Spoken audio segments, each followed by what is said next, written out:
जब कोई व्यक्ति किसी एक व्यक्ति को अपूर्व भाव से प्रेम करता, अनन्य भाव से प्रेम करता है, ऐसा प्रेम करता है कि अपना जीवन निछावर कर देने को तैयार है, तभी पहली दफा जीवन में एक घटना घटती,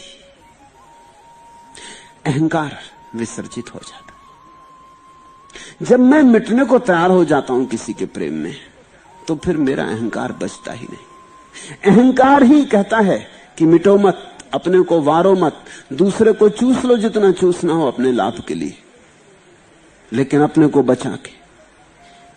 प्रेम अहंकार की मृत्यु है। प्रेम की तलवार गिरती है अहंकार पर तो अहंकार का सिर कट ही जाता है, और जब अहंकार का सिर कट जाता है तो तुमने जिस एक को प्रेम किया था उसमें तुम्हें मनुष्य नहीं दिखाई पड़ेगा। जैसे ही अहंकार का पर्दा आंख से हटा कि तुम्हें उसमें परमात्मा दिखाई पड़ेगा, और एक में परमात्मा दिख जाए तो फिर तुम्हारी आंख योग्य हो गई, कुशल हो गई। फिर तुम जहां देखोगे वहां परमात्मा दिखाई पड़ेगा, अपनों में भी, पराओं में भी, मित्रों में भी, शत्रुओं में भी, पत्थर पहाड़ में भी। फिर तुम्हारी आंख जहां देखेगी वहां परमात्मा को ही निहारेगी। एक बार एक में तो दिख जाए तो फिर अनेक में दिखाई पड़ जाएगा, लेकिन एक में ही ना दिखाई पड़े तो अनेक में कैसे दिखाई पड़े। इसलिए मैं संसार का विरोधी नहीं हूं, भक्त कभी नहीं रहे। भक्तों ने संसार को छोड़ देने के लिए नहीं कहा, भक्तों ने कहा सीढ़ी बना लो संसार की, इसी से धीरे धीरे भक्ति की यात्रा शुरू होगी, इसी से धीरे धीरे भक्ति की तरफ उठोगे। रहे चरण चितलाए एक से और न जानी, जरे पिया के साथ सोई है नारी सयानी। उस एक के ही चरणों में डूबी रहे, हृदय में उस एक के ही चरण विराजमान हो जाएं। रहे चरण चितलाए, बस उसकी स्मृति बनी रहे। एक से और न जानी, और एक परमात्मा के सिवाय हृदय में कोई और दूसरा भाव ना हो।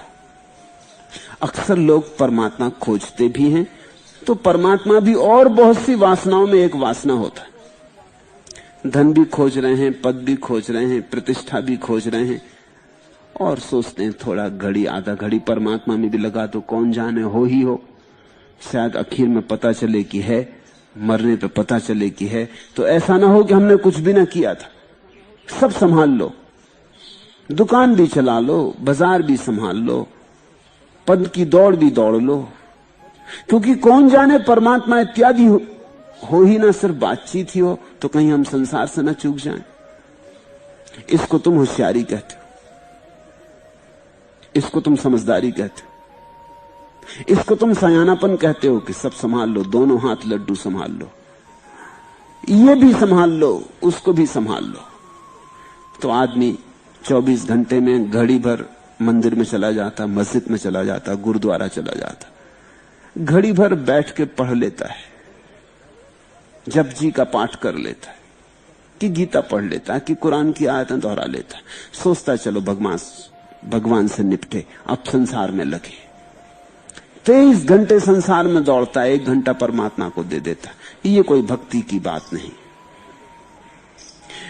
भक्त तो 24 घंटे अहर्निश परमात्मा में डूबा है, और ऐसा भी नहीं कि भक्त संसार से भाग जाता है, संसार के सारे काम को करता रहता है, जैसे कोई अभिनेता करता हो नाटक में। उसने भेजा है तो उसका काम तो पूरा कर देना है, लेकिन कर्ता भाव नहीं लाता। मैं कर रहा हूं ऐसा भाव पैदा नहीं करता। वो करवा रहा है तो करता जाता हूं। गृहस्थी दी तो गृहस्थी, बच्चे दिए तो बच्चे, दुकान चलवाता है तो दुकान चला लेते, लेकिन भीतर अहर्निश 24 घंटे पाठ चल रहा है, स्मृति चल रही, सुरति चल रही, सोते जागते याद उसकी ही बनी है। संसार की हर अवस्था में लेकिन याद उसी की तरफ लगी हुई है। कबीर कहते हैं जैसे पनिहारिन पानी भर के घर की तरफ चलती है, सिर पे मटकी संभाले, 2 और 3 मटकियां संभाले, हाथ भी नहीं लगाती मटकियों में, सहेलियों से बातें करती चलती, गीत गाती चलती, गपशप करती चलती, ये सब गपशप भी चलती है, राह पे चलना भी पड़ता है, मटके सिर पर भी हैं, फिर भी उसका ध्यान तो मटकों को संभाले रखता है। पूरे वक्त सुरती तो उसकी मटकों में लगी रहती है। जैसे मां सोती है रात, तूफान उठे, आंधियां चले, आकाश में बादलों की गर्जना हो, उसकी नींद नहीं टूटती। उसका छोटा सा बच्चा जरा सा कुनमुनाए और उसकी नींद टूट जाती। क्यों? एक सुरती बनी। रात की नींद में भी उसे याद है कि छोटा बच्चा है, रात की नींद में भी उसे याद है कि छोटे बच्चे की जरूरतें हैं, रात की नींद में भी प्रेम का धागा बंधा है। आंधी आती है तो नींद नहीं टूटती, बादल घुमड़ाते हैं तो नींद नहीं टूटती, बिजली कड़कती है तो नींद नहीं टूटती, लेकिन ये छोटा सा बच्चा जरा कुनमुनाता है कि नींद टूट जाती। एक सुरती का धागा भीतर बंधा है। जैसे पनिहारन अपनी मटकियों में ध्यान को रखती, करती और सब काम है लेकिन ध्यान मटकी में लगा रहता। जैसे मां अपने बच्चे में ध्यान को रखती, ऐसा भक्त संसार में रहता है लेकिन ध्यान परमात्मा में रखता है। ध्यान परमात्मा में रहता है, भक्त संसार में रहता। भक्ति की बड़ी अनूठी कीमिया है। संसार में भक्त रहता है लेकिन संसार को अपने भीतर नहीं रखता है, अपने भीतर तो परमात्मा को बसाए रखता है। दुकान पे बैठ के दुकान भी चलाता है, ग्राहक आता है तो ग्राहक में भी राम को ही देखता है। राम की थोड़ी सेवा का मौका मिला है तो कर देता है, पर यहां भी राम है, वहां भी राम है। राम को क्षण भर को चूकता नहीं, भूलता नहीं। रहे चरण चितलाए एक से और न जानी, जगत करे उपहास पिया का संग न छोड़े। और जगत तो निश्चित उपहास करता है, करेगा, क्योंकि ये तो जगत को पागलपन लगेगा। ये क्या बात है, किसकी याद में लगे हो, ये किसकी धुन बजा रहे हो, कैसा परमात्मा, कहां प्रमाण है। कुछ काम की बातें करो, कुछ और धन कमा लो, थोड़ा और पद बढ़ा लो, थोड़ा और बड़ा मकान बना लो, ये सब बातें तो संसार कहता है बिल्कुल ठीक। नानक को उनके पिता ने बड़ी कोशिशें की, कुछ काम में लग जाए, कुछ धंधा कर ले। स्वभावतः प्रत्येक पिता चाहता है कि बेटा कुछ करे, कमाए। किसी ने सलाह दी कि इसको कुछ रुपए दे दो, खरीदने भेजो। कुछ सामान खरीद लाए, कुछ बेचे, लाए ले जाए, व्यापार करे, कुछ लगेगा काम में तो ठीक, नहीं तो ये खराब हो जाएगा। ये धीरे धीरे साधुओं के सत्संग में खराब हुआ जा रहा। कुछ रुपए दे के उन्हें भेजा। जाते वक्त कहा कि देख, लाभ का ख्याल रखना, क्योंकि लाभ के बिना धंधे में कोई अर्थ नहीं है। नारद ने कहा ठीक, ख्याल रखूंगा। वो दूसरे दिन घर वापस आ गए, खाली चले आ रहे थे, बड़े प्रसन्न थे। पिता ने पूछा क्या हुआ, बड़ा प्रसन्न दिखाई पड़ता है, इतनी जल्दी भी आ गया, और कुछ सामान इत्यादि कहां है? उन्होंने कहा कि सामान छोड़ो, लाभ कमा लाया हूं। कंबल खरीद के ला रहे थे, राह में साधु मिल गए, वो सब नंगे बैठे थे, सर्दी के दिन थे, सबको बांट दिए। आपने कहा था ना कि लाभ। पिता ने सिर ठोंक लिया होगा कि इस लाभ के लिए थोड़ी कहा था, कहां के लफंगों को, फिजूल के आदमियों को कंबल बांट आया, ऐसे कहीं धंधा होगा। लेकिन नानक ने कहा आपने ही कहा था कि कुछ लाभ करके आना। अब मैंने देखा कि अगर कंबल ला के बेचूंगा 10-50 रुपए का लाभ होगा, लेकिन इन परमात्मा के प्यारों को अगर बांट दिया तो बड़ा लाभ होगा। फिर नौकरी पर लगा दिया, गांव के सूबेदार के घर नौकरी लगा दी,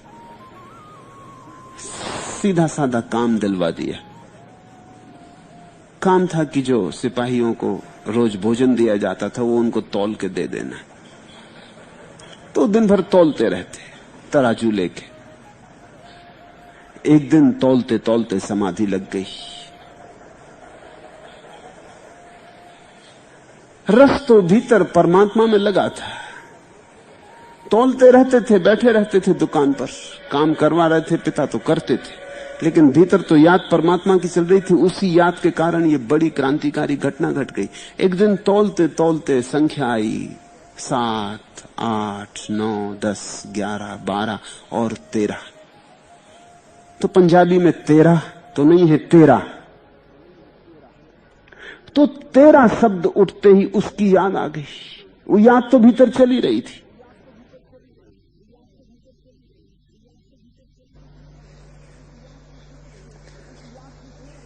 उस याद से सूत्र जुड़ गया 13 यानी परमात्मा का। फिर तो मस्त हो गए, फिर तो मगन हो गए, फिर तो 13 से आगे बढ़े ही नहीं, फिर तो तौलते ही गए, जो आया उसको ही तौलते गए। 13 और 13 खबर पहुंच गई सूबेदार के पास कि इसका दिमाग खराब हो गया। वो 13 ही पे अटका है और सभी को तौलता जा रहा है, और जितना जिसको जो ले जा रहा है, दुकान लुटवा देगा। पकड़ के बुलवाया गया। वो बड़े मस्त थे, उनकी आंखों में बड़ी ज्योति थी। पूछा ये तुम क्या कर रहे हो? उन्होंने कहा आखिरी संख्या आ गई, अब इसके आगे संख्या ही कहां? 13 के आगे अब और जाने को जगह कहां है? बाकी तो मेरे का फैलाव है। तेरे की बात आ गई, खत्म हो गया मेरे का फैलाव। मुझे क्षमा करो, मुझे जाने दो। आज जो मजा पाया है 13 कह के, अब उसको चूकना नहीं चाहता। अब तो 24 घंटे 13 ही 13 करूंगा। उसका ही सब है, वही है। आज मेरा मेरा गया, आज तो 13 ही हो गया। स्मरण जैसे जैसे तुम्हारा सघन होगा, जगत तो उपहास करेगा, लोग तो हंसे।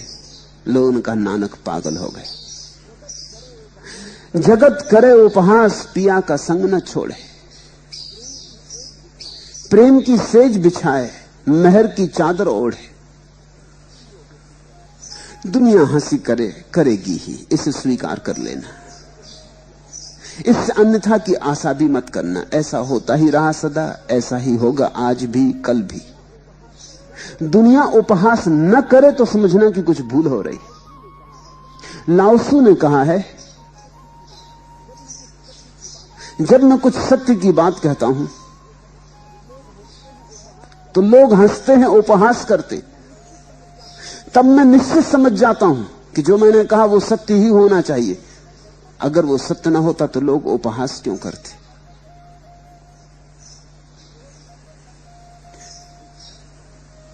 एक फकीर थे महात्मा भगवान दीन। वो मुझसे बोले कि जब भी मैं लोगों को ताली बजाते सुनता हूं, बड़े प्यारे वक्ता थे, तो मैं दुखी हो जाता, क्योंकि जब लोग ताली बजा रहे हैं तो मैंने जरूर कोई गलती बात कही होगी। जो लोगों की तक समझ में आ रही है वो गलत ही होनी चाहिए। लोग इतने गलत,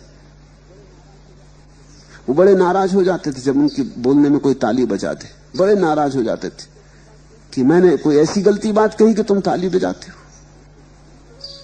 लोग तो ताली बजा के प्रसन्न होते हैं, सुन के प्रसन्न होते हैं कि ताली बजाई जा रही। वो बड़े नाराज हो जाते थे। वो कहते थे मैं बोलूंगा नहीं अगर ताली बजाई। तुमने ताली बजाई मतलब कि कुछ गलती बात हो गई। लाओसू ठीक कह रहा है कि अगर लोग उपहास न करते तो मैं समझ लेता कि यह सत्य होगा ही नहीं। सत्य का तो सदा उपहास होता है, क्योंकि लोग इतने असत्य हैं, लोग झूठ हैं, इसलिए सत्य पर हंसते, हंस के अपने को बचाते। उनकी हंसी आत्मरक्षा है। जगत करे उपहास, पिया का संग न छोड़े।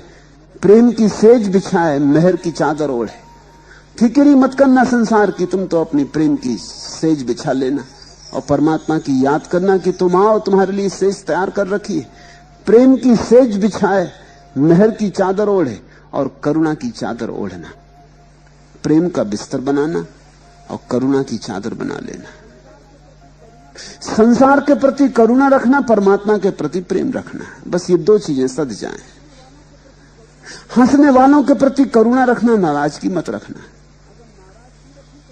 अगर नाराजगी रखी तो वे जीत जाएंगे, अगर करुणा रखी तो ही तुम जीत पाओगे। वे हंसे तो स्वीकार करना कि ठीक ही हंसते, जहां वे खड़े हैं वहां से उसे हंसी आती हम पर, ठीक ही है। उनकी स्थिति में ऐसा ही होना स्वाभाविक है, उन पर करुणा रखना। ऐसी रहनी रहे तजे जो भोग विलासा, ये बड़ा अपूर्व सूत्र है। पलटू कहते हैं कि भक्त के प्रेम में और करुणा में और परमात्मा के स्मरण में अपने आप भोग विलास छूट जाता है। ऐसी रहनी रहे तजे जो भोग विलासा, भोग विलास छोड़ना ना पड़े, छूट जाए, ऐसी रहनी रहे।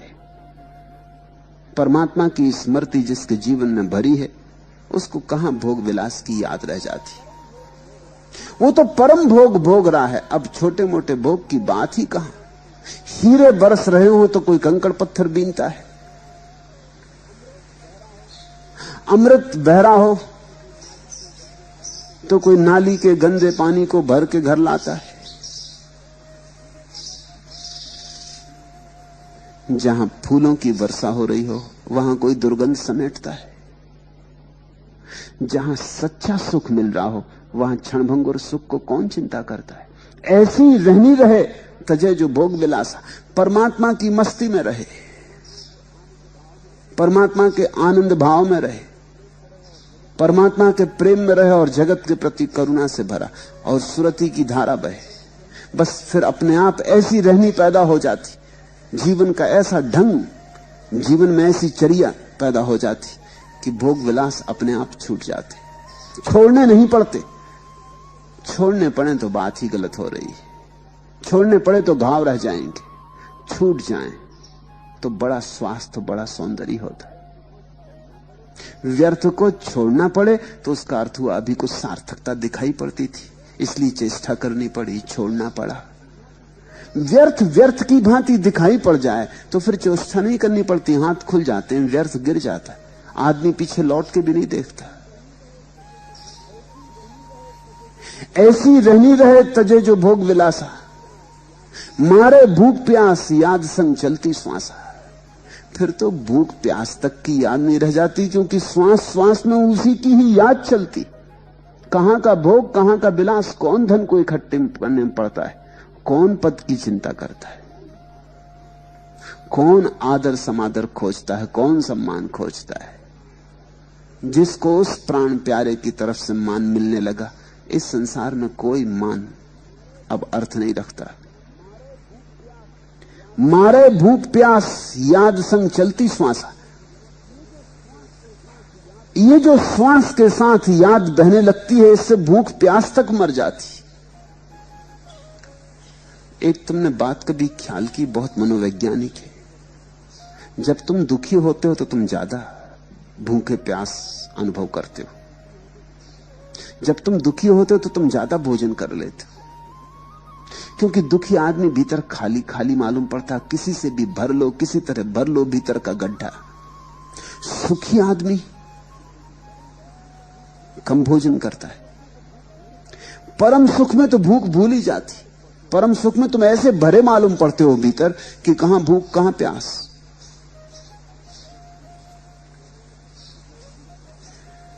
जब भी सुख घटता है तो आदमी भर जाता है, जब भी जीवन में दुख होता है तो आदमी जबरदस्ती अपने को भरने लगता है, खाली खाली मालूम पड़ता है। चलो किसी भी चीज से भर लो। सुखी आदमी खाली रह सकता है क्योंकि सुख काफी भरा हुआ है, दुखी आदमी कैसे खाली रहे। मनोवैज्ञानिक कहते हैं कि जिनके जीवन में प्रेम है उनके जीवन में ज्यादा भोजन का रोग नहीं होता। जिनके जीवन में प्रेम नहीं है वो ज्यादा भोजन करने लगते हैं, वो प्रेम की कमी भूख से पूरी करने लगते हैं, जो प्रेम से मिलना चाहिए था वो भोजन से ही पूरा करने लगते हैं। और इसके पीछे राज है। बच्चे का जो पहला अनुभव है जगत में वो भूख का और प्रेम का एक साथ जुड़ा हुआ है। मां से ही उसको प्रेम मिलता और मां से ही दूध मिलता, तो पहला जो अनुभव है उसको, उसमें प्रेम और भोजन जुड़ा होता है, संयुक्त होता है। वो जोड़ इतना गहरा है कि फिर भूलता नहीं। इसलिए तो तुम जब किसी के प्रति प्रेम प्रकट करना चाहते हो तो भोजन तो बुलाते हो। क्यों? आखिर प्रेम प्रकट करने के लिए भोजन पर बुलाने की क्या जरूरत है? जरूरत है क्योंकि भोजन और प्रेम दोनों साथ जुड़े। जिसको तुम भोजन पर बुला लेते हो वो प्रेमी हो जाता, मित्र हो जाता। लोग अक्सर ये अनुभव करते हैं जब उन्हें किसी दूसरे से कुछ काम की बात निकलवानी हो तो उसे भोजन करने के लिए होटल ले गए या घर ले गए। जब दोनों भोजन करते होते हैं, बात करते होते, तब आसान होता है मामला तय कर लेना। इसलिए दुकानदार, सेल्समैन, बीमा के एजेंट भोजन पर बुला लेते हैं कि चलो कल हमारे साथ भोजन करो। वहां सुगमता पड़ जाती, वहां आदमी हल्का होता है, जिद्दी कम होता है। तुमने ये देखा कि लोग रात को अक्सर सोने के पहले अगर एक गिलास गर्म दूध पी लें तो नींद अच्छी आती। क्यों? वो गर्म दूध उन्हें फिर छोटा बच्चा बना देता है। दूध गर्म, वो बचपन याद आ जाता है। मां से दूध पहली दफा मिला था, गरम गरम दूध मिला था और प्रेम भी मिला था। उस प्रेम और दूध से भर के वो गहरी नींद सो जाते।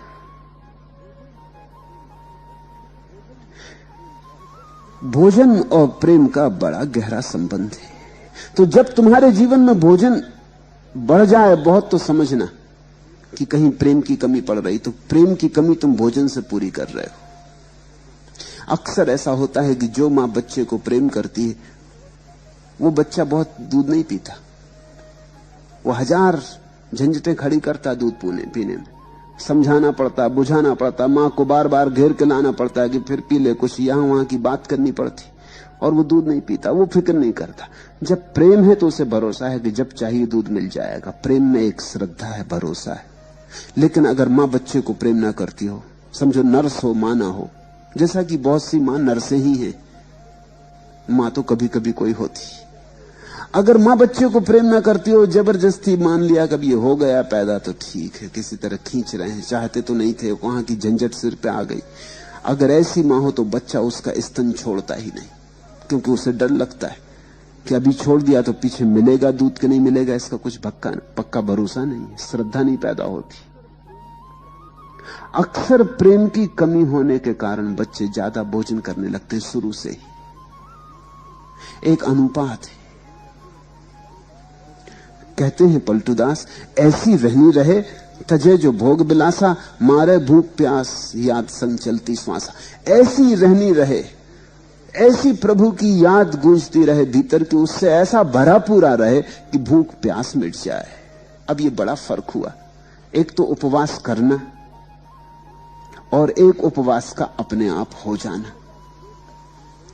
हमारे पास दो शब्द हैं, दोनों के अलग अलग अर्थ हैं, लेकिन हमने उन दोनों को एक साथ जोड़ के बड़ी खिचड़ी बना ली। एक शब्द है अनशन और एक शब्द है उपवास। अनशन का मतलब होता है चेष्टा से भोजन ना करना। उपवास का अर्थ होता है उसके पास बैठ जाना, परमात्मा के पास बैठ जाना। उपवास, उसके निकट हो जाना। उसके निकट होने से भूख प्यास भूल जाए, उसकी याद इतने करीब हो, वो इतने करीब हो कि कौन फिक्र करता। जब तुम्हारा कोई प्रेमी घर आ जाता, मित्र आ जाता, उस दिन तुम कहते छोड़ो भी, अब अभी पहले बातचीत हो ले, भोजन पीछे देखेंगे। रात तुम कहते हो कि अब रात भर बैठ के गपशप कर ले, आज सोना जाए तो जाए, कोई हर्जा नहीं। आज दो प्रेमी मिल बैठे, न भूख की फिक्र है, न नींद की फिक्र है, आज पुराने रस में डूब गए। परमात्मा के पास होने का तो मतलब है परम प्यारा मिल गया, जन्मों जन्मों से खोया हुआ मिल गया, जिसे खोए अनंत काल बीत चुका था और जिसको हम तलाशते रहे वो मिल गया। उसके मिल जाने पर कहां भूख, कहां प्यास, कहां भोग, कहां विलास, वे सहज भूल जाते। ये जो सहज जीवन में त्याग फलित होता है, इसकी महिमा अपार है।